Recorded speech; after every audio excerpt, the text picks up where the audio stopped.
Hi everyone, আজকে একটা পেখমের কাণ্ডকারখানা আপনাদের সাথে শেয়ার করব।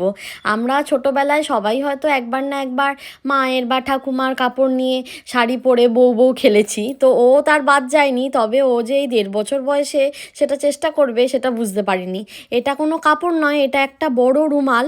সেটা দিয়ে ও বাবার কাছে বারবার নিয়ে আসছে, আর যখন ওর বাবা এবার পড়াচ্ছে ও কোনো বাধাও দিচ্ছে না, তার মানে ওর এটা মনে হয় পছন্দ হয়েছে।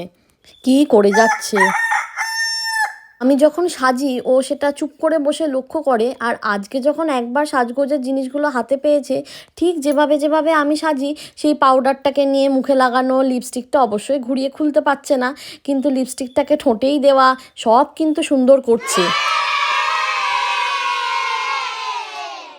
আমার সাজের সম্ভারে কাজল আর লিপস্টিকটাই ভরসা, তাই ওটুকু দিয়েই সাজ কমপ্লিট করে এখন সংসারের কাজে লেগে পড়েছে। বেচারির আঁচলে শুধু চাবিটাই নেই।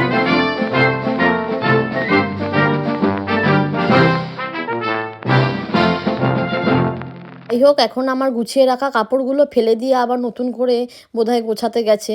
কি করে দেখি, আঙুল তুলে আমায় কি নির্দেশ দিচ্ছে। তো যাই হোক, এখন এইটুকুই দেখি, এবার টাটা।